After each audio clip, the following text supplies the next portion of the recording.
Je n'ai pas accepté. C'est quoi? Qu'est-ce que les femmes, qu'est-ce qu'on fait dans les rites de veuvage en général? Nous sommes les Manguissa de ça. Dans notre veuvage, on coupe les plantains. On te donne. Tu as seulement le soutien avec le cycliste. On t'enroule au sol. On verse la boue. On t'enroule au sol. On verse la boue. On te dit de porter le tronc de banane là. Tu contournes la maison ou bien tout le village. Tu contournes. Elles sont là derrière. On te tape. Les beaux-frères te tapent. Pourquoi? Les trucs de bananier, oui, on te tape pour dire qu'on t'enlève la mort au corps. Et dans ça, c'est là qu'on te finit. Parce que les coups qu'on te donne là, ce ne sont pas les coups simples. Parce que je pense qu'il y a bien les Manguis ici, avec les étones, ils savent les rites de chez nous. Parce qu'on ne blague pas avec. Si tu étais qu'une personne, même si tu ne connais rien, c'est là qu'on te finit. On va revenir à vous, hein, oui, Marie-Louise. Votre histoire est très triste, très émouvante.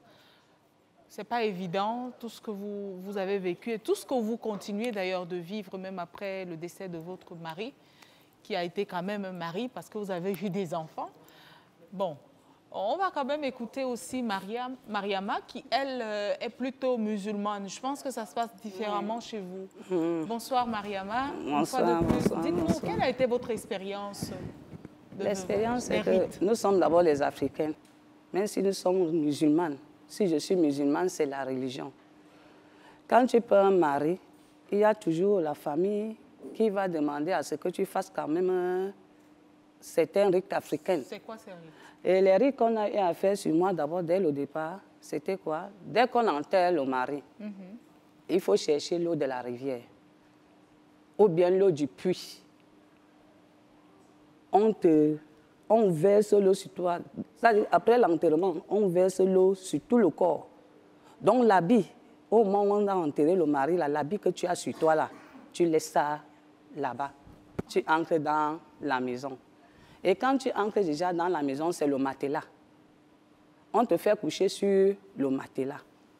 Et quand on te fait coucher sur le matelas, on va chercher maintenant ton plat, ton verre et ton bidon, ta bouteille d'eau. Tu ne peux pas, tes cuillères et tes fourchettes. On s'arrange à ce que quelqu'un n'utilise que personne d'autre n'utilise. Oui, donc ce n'est que pour toi. Et les rites de veuvage, et là maintenant, quand on entre dans la coutume africaine, pour eux, ils se disent que à un certain moment, la semaine qui suit là, on s'arrange, on cherche où un homme est mort. Donc, il faut savoir, on cherche à connaître là où il y a eu le deuil d'un homme. Et par derrière, on va t'amener pour voir le corps de l'homme et rentrer à la maison. C'est juste pour te couper l'esprit du mort. Parce que pour nous, on nous disait que quand l'homme meurt, il devient très jaloux et il devient très méchant. Donc, il va revenir? Il peut toujours revenir. Parfois, on dit souvent que les hommes reviennent. Il peut revenir, il peut te gêner par tous les... Parfois même, les traditions, on utilise l'esprit de celui qui est mort. Nous sommes quand même les Africains. On te détruit avec.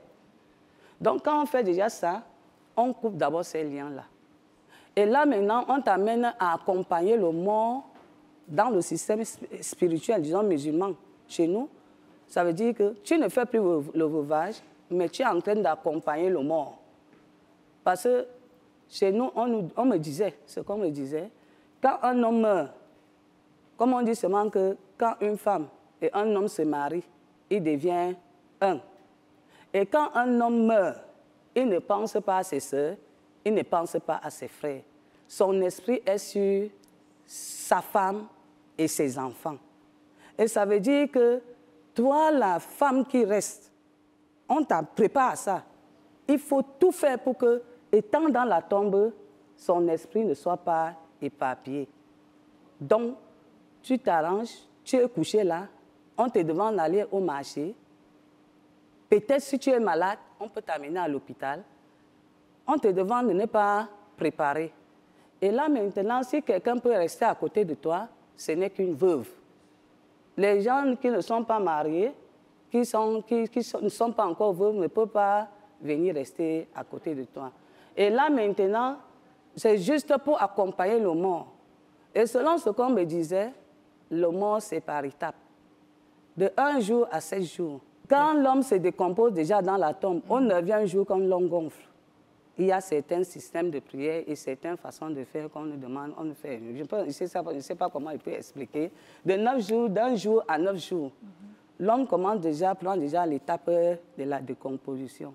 Et son esprit est toujours sur sa femme et ses enfants. L'esprit du mort, selon ce qu'on me dit, n'est jamais sur la famille. Et là maintenant, et quand tu l'accompagnes à ce système-là, il part en paix. Et quand l'homme atteint maintenant les 45e jours, ça veut dire qu'après la décomposition de l'homme, le corps, quand le corps est déjà gonflé, et là peut-être que si on ouvre la tombe, selon ce qu'on me disait, c'est ce que moi je vous reflète, la décomposition de l'homme dans la tombe, ça veut dire que le corps a déjà gonflé et la chair commence déjà à lâcher. Et là, il faut vraiment accompagner l'homme dans la prière. Pour nous, le veuvage, c'est que ce n'est pas pleurer, c'est accompagner le défunt pour qu'il puisse partir au ciel en paix. Et ce n'est que c'est la femme, il n'y a que la femme seule, avec ses prières et les prières des enfants, qui peut faire que l'homme monte tranquillement après. Et là, maintenant, après les 25 jours, il y a les prières qu'on fait. Après, il y a 40 et 45 jours, il y a les prières juste pour accompagner le mort. Et là, maintenant, après les 45 jours, là, tu restes tranquille. Tu attends 4 mois et 10 jours. Et dans tout ça, tu n'as pas le droit d'aller au marché. Parce que l'esprit de quelqu'un qui est mort, selon ce qu'on nous dit, il est trop jaloux. Il est déjà parti. Hein? Bon, mais je ne vous coupe pas. Vous, les musulmans, en général, vous êtes polygames. Oui. 4 femmes, 5, 20 même. Oui. L'esprit est sur toutes les femmes ou bien oui, s'il est déjà monté sur toi, si tu as eu à faire les rapports avec un homme et qu'il t'a fait le mariage religieux, son esprit est sur toi. Donc toutes les femmes là, donc ça veut dire que s'il y a les matelas, ils sont couchés. Alignés. Alignés. Et là, il ne faut pas pleurer. Là, c'est interdit de pleurer. Il faut plutôt accueillir les gens. Il faut être souriant parce que la mort, c'est quelque chose de naturel que tout le monde va. C'est pour ça qu'on ne meurt. Parce que quand tu pleures, selon ce qu'on te dit, son esprit est emballotté. Oui. Et il est toujours en train de vouloir, au lieu de monter, il va rentrer en arrière, il sera un peu gêné. Et après maintenant, les 4 mois, parce que là maintenant, la finale, c'est le 4 mois et 10 jours. 4 mois et 10 jours, on te vend le bain. Il y a un bain spirituel qu'on fait même souvent. On te fait avec l'eau simple. On t'enlève tous les habits. Tous les habits que tu portais, on enlève. Disons, pendant que tu étais dans le veuvage. Donc, on enlève tous ces habits-là. On te fait alors une prière. Et là, on sait maintenant que l'homme est déjà parti. En ce temps-là, la femme, si tu as le souci de rester et garder tes enfants, tu vas rester garder les enfants. Mais si c'est que tu veux te remarier, tu peux déjà aller en mariage. D'accord, donc la période de viduité est passée. Oui, ça veut dire que tu as aidé ton mari jusqu'au bout. Tu l'as aidé à partir jusqu'au ciel dans les bonnes conditions. Et là, maintenant, tu as ta paix. Tu es libre. Tu es libre. D'accord. On va revenir pour savoir si ça vous convient, ces rites de veuvage-là, ou alors si vous aimeriez bien que quelque chose change. On va d'abord dire bonsoir une fois de plus à notre très chère Cécile Louise. Bonsoir Sidonie. Vous êtes également veuve. Je suis veuve. Alors, les rites de veuvage, pourquoi est-ce que les femmes les décrivent comme des choses atroces, alors que là, je trouve que c'est quand même acceptable, même si ce n'est pas le cas chez Marie-Louise, qui, elle, a refusé catégoriquement de faire ces rites-là. Elle est plutôt allée auprès des prêtres. Merci de m'avoir passé la parole. Avant d'arriver au rite, je vais vous dire que la mort d'un conjoint, c'est d'abord une situation très fatale, très triste. Je vais vous conter un peu mon histoire. Quand mon mari décède, il décède un dimanche soir. Le lundi, son grand frère arrive à la maison. Il regarde tout ce qu'il y a à la maison. Il dit que je vais aller dans la chambre avec la veuve. Hein? Je dis non. Je vais aller causer avec la veuve dans la chambre. Je dis Pourquoi? non. Au salon, les oreilles sont bouchées? Je dis, si tu as me dit, dis-moi ici, Bien sûr. sur le matelas. Il me dit que je voudrais que tu me fasses la situation financière de mon petit frère. Mon petit frère était fonctionnaire. Je veux que tu me fasses la situation financière. Bon, je n'ai pas perdu la tête. Mon mari a fait un accident de la circulation. Il a fait 6 ans de maladie. Je lui ai dit que je veux te dire comment un malade fonctionnaire de son état vit. Chaque mois, il est endetté. Il est sur découvert permanent. Ça veut dire que quand le salaire du mois arrive, la banque enlève, coupe son argent, on reste les mains vides parce qu'il faut acheter les remèdes, il faut payer les ordonnances nuit et jour. C'est là où la première haine commence. Bon, ça fait un peu tilt dans ma tête, mais je me dis qu'il est venu pour l'argent. Après, donc, l'enterrement, quand on enterre, c'est là où le veuvage vrai commence. Parce que quand il décède, vous rentrez de la morgue, on te couche sur le matelas. Et s'il vous plaît, c'est des femmes comme nous qui font le veuvage aux autres femmes. C'est qui les belles-sœurs comptent beaucoup sur l'argent. Notre frère était fonctionnaire, il faut nous donner de l'argent parce que tu es restée veuve joyeuse. Je ne parle pas. Parce que chez nous, on dit que les veuves ne parlent pas, les veuves ne gesticulent pas, les veuves restent comme ça, elles ne soulèvent pas la tête. Bon, après, comme il y a 2 familles, ma famille et la belle famille, ma belle famille aussi s'est soulevée, ils se sont tassés jusqu'à on a enterré. Bon, je vais vous conter le veuvage traditionnel que ma mère a vécu. Oui. Parce que mon père meurt. Vous avez refusé ce veuvage? J'ai refusé. Vous avez fait le veuvage chrétien? Chrétien. OK, qui est devenu une mode.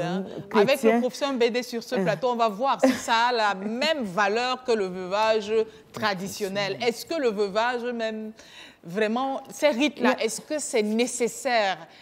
Voilà. Quel est l'impact même de ces rites-là qu'on fait? Avec le professeur Raymond Bédé qui est en régie, nous allons voir tout ça dans quelques minutes. On vous suit. Oui, je viens sur ma mère parce que elle est décédée, mon père est décédé. J'étais déjà adulte à 21 ans. Et puis c'est la première personne que je perds qui me tient au cœur parce que j'aimais mon père plus que tout le monde. Quand on est rentré de la morgue, on a d'abord déshabillé ma mère. On l'a mise dans un sac, les sacs qu'on met les oignons là, posés au sol. C'est là où elle dormait. Tout le temps, le sac? Dans le sac. Attaché? Le sac, pas attaché, c'est jusqu'ici, couché au sol. À même le sol, pas sur un matelas. Mais dans le sac? Dans le sac. Les sacs bizarres là? Le sac des oignons, chez nous, c'est le cacao qu'on met dedans.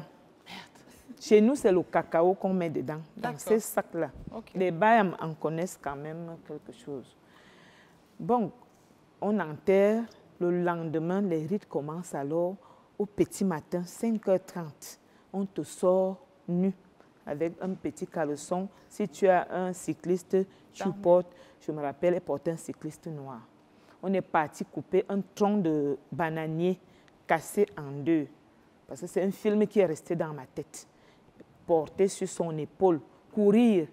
Une maman de plus de 60 ans, comment elle peut courir? Quand elle court, les autres piétinent les feuilles de bananier. Qui sont accrochés à elle? Non, le bananier oui, sur ton épaule, sur l'épaule. Et puis, on piétine les feuilles derrière. Et tu ne dois pas laisser tomber ce bananier, ce tronc de bananier. Tu dois courir. Après, tu viens déposer. On part te rouler sur les herbes. Il y a une herbe chez nous, on appelle ça. Ça pique au corps. On part te rouler sur ça. Après, tu reviens. Je ne sais même plus. Et les belles-sœurs, chacune vient se plaindre. Elle est venue un jour, soit tu n'as pas servi la nourriture, tu dois payer tant. Au village, il n'y a même pas l'argent. L'autre vient, elle se plaint. On a fait comme ça, on a fait comme ça. Bon, à un moment donné, avant que le soleil ne sorte, on t'amène à l'eau.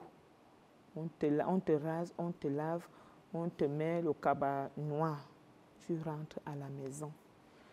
comme cela ne suffit pas, les frères de papa commencent avec le terrain jusqu'à l'heure actuelle. Celui-là est charpentier et c'est lui qui a fait la fondation de la maison de mon père. Son frère? De son frère, de son grand frère. Il dit que la maison est sur son terrain. Un jour, je lui ai demandé qu'en implantant cette maison, tu n'avais pas su que ça a débordé les limites. Bon, ces rites, si nous allons à l'église au jour d'aujourd'hui, c'est pour un peu fuir les maladies. Parce que ma mère a attrapé le mal d'estomac. Elle est décédée avec. Elle a attrapé ce mal d'estomac quand mon papa est décédé. Il y a le deuil, il y a ces rites. Tu ne manges pas, on peut te donner la nourriture dans la chambre et ce n'est même pas tes enfants. On ne sait pas ce qu'on te donne. Parce que c'est une belle-sœur veuve aussi qui part te donner à manger, on ne sait pas. Donc, elle est tombée gravement malade. Après les rites? Après ces rites, gravement malade. Bon, je ne peux pas confirmer si c'est ces rites, si c'est la séparation, si c'est quoi. C'est pour cela que la plupart des cas actuellement, les gens vont à l'église parce que l'église reconnaît la séparation, l'église reconnaît le veuvage parce que c'est une période très difficile, surtout pour la femme. Parce que chez les veufs, je ne vois pas, ça ne se passe pas comme ça. Bon, vous n'avez pas fait les rites de Mariama. Est-ce que vous avez vu votre mari finalement? Il vous hante? Depuis qu'il est décédé? Oui, puisqu'elle dit que si vous ne faites pas ce qu'elle a fait là, votre mari va vous hanter. Non. Il ne vous hante pas? Non. Est-ce que votre mari vous hante? Non. Il ne vous hante pas? Même dans les rêves. Jamais. Je On va ne aller vois dans le pas. public avant d'accueillir notre très cher professeur Raymond Bédé sur ce plateau. C'est lui le psychologue. Aujourd'hui, on va quand même prendre quelques témoignages dans le public. On revient. Bonsoir. Merci beaucoup. Est-ce qu'il y a des veuves ici ou des personnes qui ont été témoins des situations? On parle des veuves, mais il y a aussi des veufs. Est-ce que quelqu'un peut nous parler d'une expérience vécue? Oui. Bonsoir. Nous sommes ici aujourd'hui, on parle le problème de vif. Nous sommes libérés, hein? Prenez bien, écoutez, nous sommes libérés, nous ne sommes plus condamnés. Donc je peux dire que moi je suis contente, moi particulièrement, parce que ce que je vis, la dame a parlé, mais pour moi c'est trop grave, madame. Je vais parler ça ici. Exact. Je suis contente parce que ce que le ministre de la promotion de la femme a invoqué, revoir le statut des veuves dans la société, c'est très, très important. Je suis contente. Donc, moi, je vis une vie, je vis dans les comment je peux dire, les vérandas. Vous êtes clocharde? Je vis dans un super clochard. Parce que vous dites que vous vivez dans les vérandas. Actuellement, parce qu'on avait pris tout. Vous n'avez plus de maison? Je n'ai plus de maison, je ne peux plus louer. Donc vous squattez dans sur les vérandas. Sur les vérandas des gens? Oui, vous êtes clocharde un peu. Je peux dire. Oui. Puisque nous ne sommes pas à l'étranger, on peut dire. Oui, mais c'est un mot. Donc, je vis mal, madame. Le grand frère de mon mari tue son frère. C'est quand même très grave ce que vous dites. Je vis bien mal. Il a tué avec l'arme? Il a tué. Par l'air magie, je ne savais pas, moi je vivais avec mon mari. Ah là, c'est très grave, parce que la magie, on ne peut pas prouver ça ici. Ah. Bon, on dit alors que c'est moi qui ai tué mon mari, donc je ne sais pas par comment. Donc, je ne suis pas à moi, je vous parlais là, j'ai fait l'accident grave. Oh là là. Toujours parce que j'ai tué mon mari. Voilà, je ne suis pas encore guérie. Désolée, vraiment beaucoup de courage. Donc, je ne suis pas à moi. J'ai subi 3 opérations. J'ai fait l'action, j'étais dans un autre monde, je peux dire. Parce qu'on me redonne seulement, on me parle seulement. On m'a opéré la tête, le cerveau s'est mélangé avec le sang. Donc ici, là, c'était arraché, comme vous voyez, c'était pas encore guéri. Et le bras. Après la mort de votre mari? Oui. Après les rites de veuvage? Oui, j'ai suivi le rite, mais c'est le pasteur. qui a fait les rites. Oui. Donc, je demande l'intervention. Quand je parle là maintenant, c'est l'intervention parce que je n'arrive même plus à toucher 5 francs. Votre compte est bloqué. C'est ce que vous voulez Ils ont nous... bloqué les banquiers qui s'entendent même avec ma belle famille. C'est ça. Donc, les banquiers se sont entendus avec votre belle famille. Oui, et on prend l'argent dans votre compte. Mais vous n'avez pas 5 francs ou dans le compte de votre mari. C'est ça? Non, c'est moi qui ai le compte. Oui. Et finalement, on réinvestit ça sur mon nom. Attendez. Bon, maintenant... C'était le compte de monsieur et on a mis... Oui. OK. Sur mon nom. À votre nom, Non, parce que oui. vous êtes la veuve légitime. Oui, oui. Mais la belle famille s'est accaparée de ça. C'est ce que vous voulez faire comprendre. Ils se sont entendus avec ma belle famille, les gens de la banque.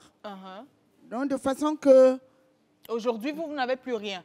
Non, je suis là comme ça. Mais quelles sont les preuves que vous pouvez apporter à propos de ce que vous faites comme déclaration aujourd'hui, à savoir que votre banque s'est liguée, je ne sais pas, Je porte donc plainte au CED et pas encore les voir. Les gens de la banque donnent de l'argent parce que moi, j'ai tué mon mari. Vous avez les preuves que vous avez Oui, l'argent là-bas à la banque? Tant les gens de la banque même qui m'avertissent que la mère, quand tu ne touches pas, comme ça, on est venu mal parler de toi.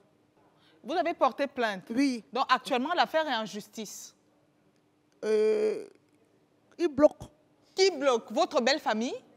Les gens de la banque. Et la Ils banque? se sont entendus. Donc il y a l'entente. C'est parce que tu comprends. Ça veut dire qu'aujourd'hui, si on mène des enquêtes, oui, on va comprendre et on va voir que vous ne jouissez plus de vos biens. Oui, parce qu'il y a des gens qui se sont accaparés de ça. Oui. C'est ce que vous voulez nous faire comprendre. Parce que bon, je suis partie voir le directeur de la solde.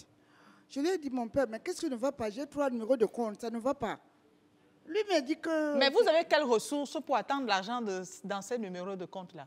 On a reversé, donc... C'est la pension de votre... Oui, OK, oui. mais vous n'avez... Il est mort, il travaillait encore. OK, d'accord. Donc, je vis mal. C'est pas facile hein, de perdre déjà son bien-aimé et de vivre encore des atrocités. Voilà une femme qui se retrouve sans domicile fixe parce que la belle famille a tout arraché, a tout pris.